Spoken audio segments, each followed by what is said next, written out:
집사의 기원.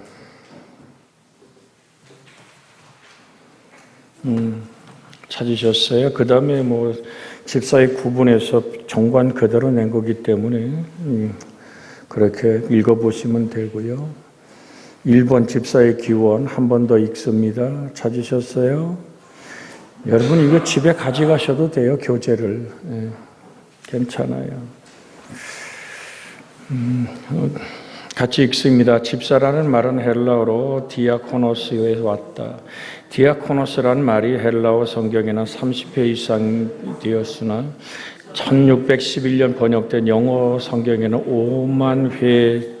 5만 회만 오늘 집사라고 번역되어 있다. 5회만, 5회만 번역되어 디아코노스란 말이 집사라고 번역되지 않았을 때는 일꾼 또는 종으로 번역되었다. 디아코노스란 먼지를 통해서란 뜻이다. 이 말의 기원은 분명치 않으나 먼지를 일으키는 개념은 종이 자기 주인을 섬기거나 시중 들기 위해 서두름을 암시하는 것 같다. 집사의 기원은 사도행전 6장 1절에서 6절에서 접대를 일삼는 사람으로 7사람을 선택한 것이 최초의 집사라고 생각한다. 초대교회 교인들 중에서는 돌아보아야 할 형제와 과부된 자매가 있었다. 사도들이 그들을 돌아봐야 하겠지만 교인들의 증가로 7명을 선출한 것이 집사이다. 그들은 재무와 구제 업무를 맡아 사도들을 도와 일하는 보좌들이다. 이들은 높은 자격이 필요했고 안수도 받은 일꾼이 되었다. 이들이 자기 직무를 잘 처리함으로 교회의 친교 정신을 회복되었고 복음 전파는 계속되고 교회는 축복을 받아 크게 성장한다.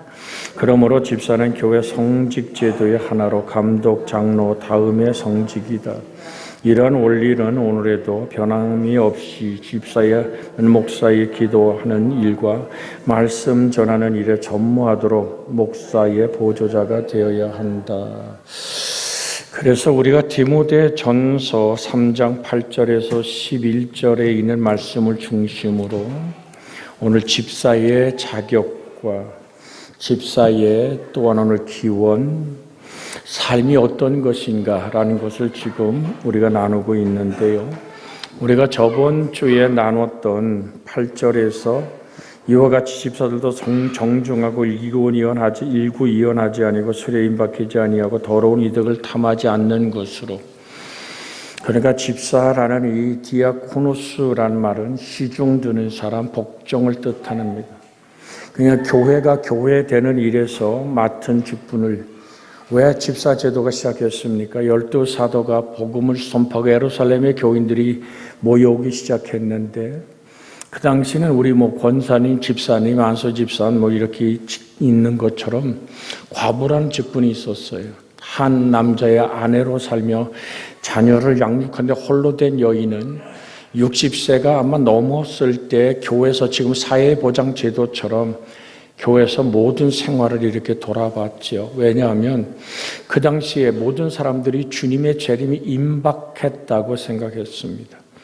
그러니까 주님을 받고 주님의 십자가의 죽음과 부활을 보았고 주님의 승천을 목도했고 성령이 그들에게 임해서 한 가지 주님의 재림만이 남아있기 때문에 그들은 주님의 재림을 분명하게 이제 올 것을 알고 그러니까 모든 재산을 있으면 다 교회에다가 들여놨고 그것을 공동으로 나눠서 살았던.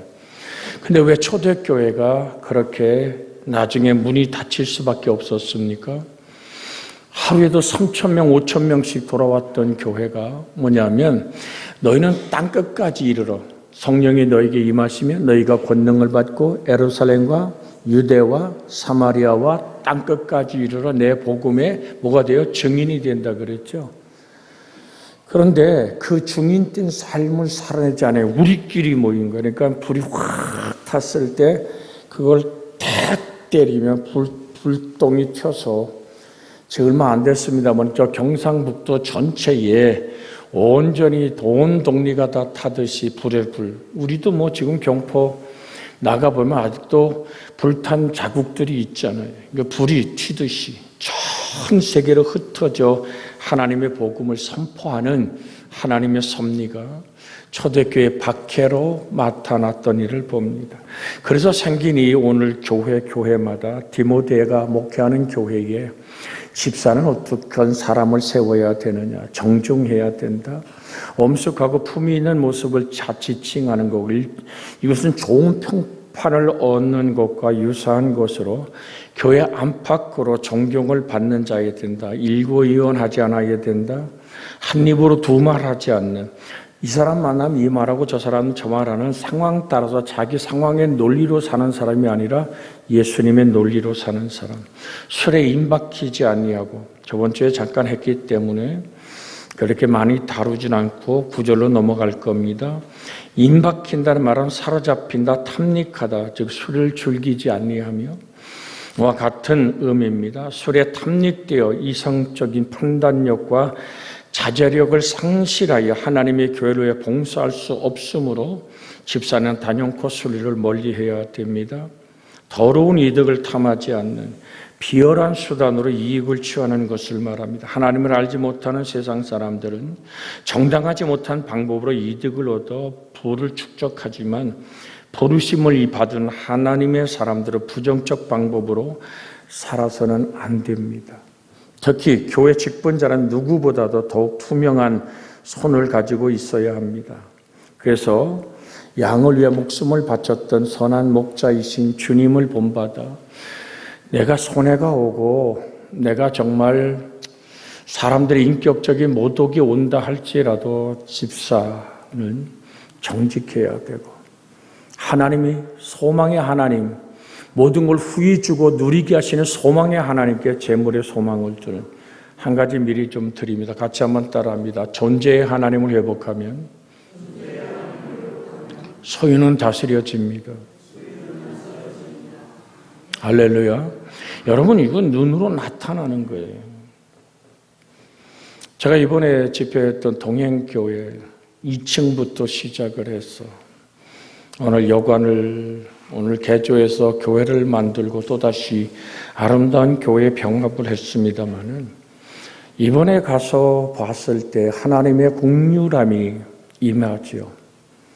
그래서 이제 곧 하나님의 역사가 일어나는데, 제가 집회하면서 물론 그게 네 장로님들이 잘 순종 권사님들이 주를 따르는 아름다움이 있겠지만, 이번에 제가 가서 봤어요.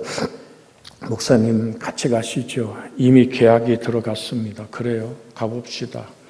전주 시내 삼천동, 그러니까 같이 붙은 지역이에요. 개척을 해서 거기까지 오도록 대지가 565평입니다. 제가 성전을 들어가 보니까 예배당만 80평으로 2층으로 잘 지어진 성전이었습니다. 그게 이제 2달 내로 이제 그것으로 예배당을 이제 옮깁니다. 그런 과정을 보면서, 그러니까 하나님 앞에서 바라는 것은, 제가 얘기했습니다. 그 집회하면서도 당신들이 여기까지 오도록 누구의 손을 붙들고 왔습니까? 하나님의 손을 붙들고 왔고, 물론 제가 때마다 가서 집회를 했고 함께 모여 기도했습니다마는, 교회는 건물이 아닙니다. 모여지는 성도의 모임입니다. 부흥은 죽은 생명이 살아나는 것입니다. 교회는 백화점이 아닙니다. 라는 얘기 분명히 선포했어요. 수단과 방법을 쓰지 마십시오. 그러기에 여기까지 왔습니다. 하나님 축복하시고 하나님의 은혜로 이 아름다운 역사를 붙들고 있습니다. 그렇게 하나님이 뭔가를 이루려고 했던 그들의 노력이 하나님 아닌 것을 붙잡아서는 안 된다라는 얘기를 분명하게 드리면서 하나님 말씀을 나눠보았습니다. 그래서 드리는 거예요. 존재의 하나님을 회복한다는 얘기는 성삼일체 하나님, 너희가 내 안에 있고 내 말이 너희 안에 있으면 무엇인지 원하는 대로 구하라. 그게 먼저 이루어져야 되는 거예요.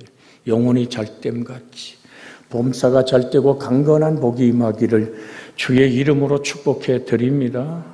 저는 우리 온 교우들이 정말 부욕해 되고 강성케 되고 근심 없는 재물의 풍요로움이 있기를 목사는 축복합니다. 그런데 먼저 그 나라와 그 의를 구하는 믿음의 자세가 있기를 주의 이름으로 축복해 드립니다. 그러니까 자기들도 상상도 할 수 없는 하나님의 축복이 펼쳐지는 거예요. 그래서 이미 2억 4천만 원 계약금을 치르고 지금 나머지를 만들어가는 과정이 내가 봐도 하나님 앞에 하나님이 순조롭게 역사하시기를 기도하고 있습니다.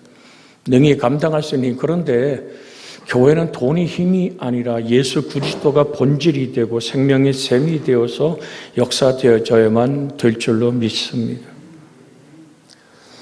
그러니까 이제 다시 9절로 들어가서 9절로, 여러분 지금 지나가는 얘기 아닙니다. 여러분이 부욕해 되고 강성케 되는 길은 주 예수를 내 하나님으로 고백할 때 그 일은 이루어집니다. 그것이 한국만 아니라 중국 땅도 안산공학교에 가보신 분들 계시지만 그것이 이루기까지도 하나님은 그렇게 함께 했고, 부족하지만 종의 성령의 감동의 이야기를 순종할 때, 그 하나님 말씀에 순종할 때 이루어지는 아름다움을 열매로 지금 중국에서 보고 한국에서 또 한 번 지금 보고 있습니다. 하나님의 나라가 우리 속에 임할 줄로 믿습니다. 자, 그래서 9절. 자, 디모데 전서 우리가 3장 9절 한 번 더 읽습니다. 깨끗한 양심에 믿음의 비밀을 가진 자라야 할지니. 이걸 직역하면 그런 얘기예요. 깨끗한 양심 가운데서 믿음의 비밀을 가진, 그 깨끗한 양심 안에서 믿음의 비밀이 존재한다는 사실을 보여주는 겁니다. 믿음의 비밀은 어디에 담긴다고요? 깨끗한 양심. 그러니까 저 깨끗한 양심을 갖지 못한 자가 믿음의 비밀을 간직할 수는 없다는 말입니다. 여기서 믿음과 비밀은 동일한 의미로 사용되었는데, 이 비밀은 그리스도의 십자가의 비밀을 뜻합니다. 구약의 예언을 따라 예수 그리스도의 십자가를 통한 구속의 의지가 드러나고 있는 거죠. 그래서 내 속에 예수 그리스도의 죽음, 내 죽음, 예수 그리스도의 부활, 나의 부활.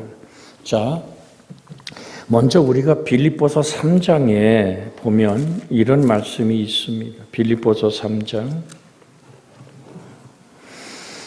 9절, 10절, 11절 한번 읽겠습니다. 빌립보서 3장 9절, 10절, 11절. 그 안에서 발견되려 함이니 내가 가진 의의는 율법에서 난 것이 아니요 오직 그리스도를 믿음으로 말미암은 것이니 곧 믿음으로 하나님께로부터 나는 의라. 내가 그리스도와 그 부활의 권능과 그 고난의 참여함을 알고자 하여 그의 죽으심을 본받아 어떻게 해서니 죽은 자 가운데 부활에 이르려 하노니. 그러니까 예수님의 십자가의 죽음과 부활이 나와 하나 되어지는 생명의 역사를 이루고 있는 거죠. 그것이 믿음의 비밀. 여러분 속에 믿음의 비밀인 그리스도의 십자가와 부활의 산 소망이 여러분을 붙들고 복되게 하는 은혜가 있기를 주의 이름으로 축복해 드립니다. 그래서 갈라디아 6장 14절에 내가 그리스도와 함께 세상이 나는 십자가에 못 박혔습니다. 세상이 또한 나에 대하여 그러하고 내가 세상에 대하여 그렇게 십자가에 못 박혔습니다. 그래서 나의 자랑은 십자가뿐입니다. 여러분, 그것은 무슨 얘기죠? 내게 주어진 모든 것은 하나님의 선물입니다. 내 것 아닙니다. 남편도 아내도 자녀도 하나님이 주신 선물입니다. 그 아름다운 역사가 있기를 주의 이름으로 소원해 드리는데, 하나님이 여러분에게 개인적으로 주신 것이 있다면 그것은 십자가에 달리신 예수 그리스도뿐입니다. 이 믿음, 이것을 우리는 믿음의 비밀이라고 말합니다. 자, 고린도전서 2장 7절의 말씀을 잠깐 다시 한번 봅시다. 고린도전서 2장 7절입니다. 같이 읽습니다. 너희가 모든 은사의 부족함이 없이 우리 주 예수 그리스도의 나타나심을 기다림이라. 그러니까 너희가 모든 은사의 부족함이 없이 우리 주 예수 그리스도의 나타나심을 기다림이라. 제가 1절을 읽었어요. 죄송해요. 오늘 2장 7절인데 2장 시작. 오직 은밀한 가운데 있는 하나님의 지혜로 말하는 것으로서 감추었던 것인데 우리 하나님이 우리의 영광을 위하여 만세전에 미리 정하신 것이라. 또한 이 오직 은밀한 가운데 있는 하나님의 지혜를 말하는 것인데 라고 얘기하죠. 그러면 하나님의 지혜가 무엇입니까? 바로 예수 그리스도이죠. 1장 24절에 있죠. 고린도서 1장 24절에 오직 부르심을 받은 자들에게는 유대인이나 헬라인이나 그리스도 예수는 하나님의 뭐요? 능력이요 하나님의 지혜니라. 그러니까 오직 은밀한 가운데 있는 하나님의 지혜. 자, 1장 24절에 답이 있죠. 하나님의 은밀한 지혜가 누구라고요? 예수 그리스도라고요. 그래서 내가 1장 7절을 좀 미리 읽었습니다마는 우리 쪽 예수 그리스도가 나타나심을 기다리는 소망이 있는 사람, 우리 하나님 찬양단이 불렀던 주님께 주목할 수 있는 사람, 그것이 내 주님 한 분이면 족한 사람, 하나님의 사랑 하나면 충분한 사람, 이 사람의 믿음의 비밀을 가진 자란 얘기죠. 곧 감추었던 것인데 하나님이 우리의 영광을 위하여 만세전에 미리 정하신 것이라. 그 다음에 2장 8절 읽으면 이 지혜는 이 시대의 통치자들이 한 사람도 알지 못하였나니 만일 알았더라면 영광의 주를 십자가에 못 박지 아니하였으리라. 그런데 이 얘기가 무슨 얘기죠? 빌라도가 묻잖아요. 진리가 뭐냐라고. 그러니까 로마의 빌라도, 그 분봉왕이었던 빌라도, 그 통치자였던 헤롯이나 빌라도나 마찬가지입니다. 가이사. 그 당시에 로마 사람들의 힘은 군사력이었고 돈이었고 백성의 충성이었습니다. 그게 진리였습니다. 근데 주님은 진리를 말하고 있으니까, 아니 십자가에 죽어가면서 진리를 알았더라면 이런 얘기를 하니까, 여러분 주님 친히 말씀하시죠. 내가 곧 길이요 진리요 생명이니 나로 말미암 자건 아버지께 올 자 없다 그랬죠. 여러분과 제 속에 하나님의 지혜와 진리와 생명이 함께하는 믿음의 비밀을 가진 자 되기를 주의 이름으로 축복해 드립니다. 이건 어디 때 가능해요? 영생의 존재일 때 가능한 거예요. 시대 7, 80 인생의 삶을 묶어놓은 자에게는 절대로 깨달을 수 없는 거죠. 그들은 육신에 속한 자이기 때문에 육으로 7, 80 인생으로 끝나버리려면 우리 여기 앉아있을 필요가 없어요. 우린 창세전에 하나님이 선택하셨고 세상에 보내셨고 우리가 죽으면 이 낙원 천국에 이르다 주님 강림하는 나팔소리와 함께 우리는 부활하여 생명의 부활로 이루어 영원 무궁한 저 천국에 영생의 존재로 살아가는 것이 바로 여러분이고 저인 줄로 믿습니다. 그래서 믿음의 비밀, 여러분 십자가의 사랑과 부활, 자, 더 쉽게 얘기하면 믿음의 비밀은 여러분이 영접하고 계신 예수 그리스도입니다. 하나님의 나라는 여기 있다, 저기 있다, 어디 있다고요? 내 안에. 하나님의 나라라는 게 바슬레아라는 말은 하나님이 통치하고 다스리는 것입니다. 또한 그리스도의 비밀은 그리스도를 통해 이방인들이 모두 피조물의 아버지에게로 가까이 가게 되었다는 사실이 구원받는 믿음의 사실이 또한 믿음의 비밀인 줄로 압니다. 에베소 2장 15절 16절을 같이 보겠습니다. 에베소서 2장 15절 16절입니다. 법조문으로 된 계명의 율법을 폐하셨으니 이는 이 둘로 자기 안에서 한 세 사람이 지어 화평하게 하시고, 자 16절 그게 읽어요. 또 십자가로 이 둘을 한 몸으로 하나님과 화목하게 하려 하심이라. 원수된 것을 십자가로 소멸하시고, 하나님과 어떻게 등졌든지 하나님과 원수되었던 자도 십자가를 하나 되길 원한다. 십자가에 달린 강도 얘기를 제가 요즘 자주 하죠. 예수여 당신의 나라에 이를 때 나를 기억하옵소서. 근데 좌편 강도는 끝까지 욕죽거리며 죽음의 악을 토하며 예수님에게 덤벼들지요. 주님은 거기에 귀도 기울이지 않아요. 누구 목소리가 컸을까? 좌편 강도가 훨씬 크겠죠. 악을 쓰면서 그의 죄값을 자기가 치는데 그 죄의 값이 세상에서 죽음으로 끝나는 것이 아니라 영원한 지옥불에 던지움을 하는 우편 강도의 이야기는 예수요. 자기 백성을 죄에서 구원할 자 예수요, 유일한 구원자 예수요, 예수의 피밖에 없는 죄 씻음의 은혜를 아는 오늘 우평강도는 얘기하는 거예요. 이게 비밀을 아는 거예요. 여러분과 저에게 그렇게 영원히 잘됨 속에서 그 나라와 그 의를 구함 속에서 모든 걸 도와주시는 주의 의를 이룰 수 있기를 주의 이름으로 소원해 드립니다. 근데 주님 오늘 뭐라 그래요? 내가 오늘 나와 함께 낙원에 있으리라. 오늘도 주님 우리와 함께 저 영광의 낙원으로 주의 피 묻은 손으로 우리 영혼을 끌어안아 옮기시는 줄로 믿습니다. 그래서 누구든지 주의 이름을 부르는 자는 구원을 얻습니다. 예수 그리스도가 주님이라고 입술이 아니라 삶의 고백이 예수 그리스도가 나의 주님이라고. 자, 집사의 자격이 이 비밀을 가진 자라야 된다는 얘기입니다. 아멘. 시간 돼서 받는 직분이 아니라 가슴 속에 내 안에 하나님의 나라가 있어요. 하나님의 사랑으로 다스리는 내가 있어요. 내 안에 사시는 이가 그리스도입니다. 이것이 비밀을 가진 자입니다.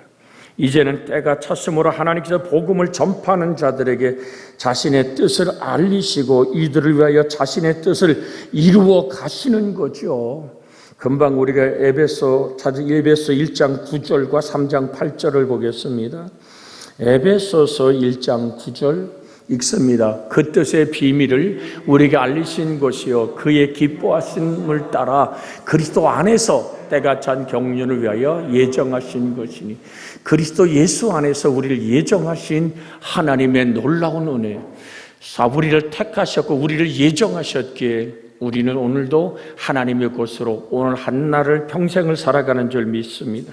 3장 8절 에베소 3장 8절 같이 한번 읽습니다. 에베소서 3장 8절 읽습니다. 모든 성도 중에 지극히 작은 자보다 더 작은 나에게 이 은혜를 주신 것은 측량할 수 없는 그리스도의 풍성함을 이반하게 전하게 하려.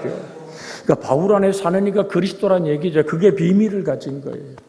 여러분 속에 자국게도 어떤 환경, 어떤 조금 부하든 가난하든 건강하든 병들든 내가 살든지 죽든지 내 몸에서 그리스도 예수가 존귀케 되기 원하던 오늘 바울의 그리스도 예수의 비밀 여러분과 제 안에 있기를 주의 이름으로 소원해 드립니다. 비밀이라는 이 단어는 그리스도의 복음의 본질을 나타내는 널리 알려지는 개념입니다.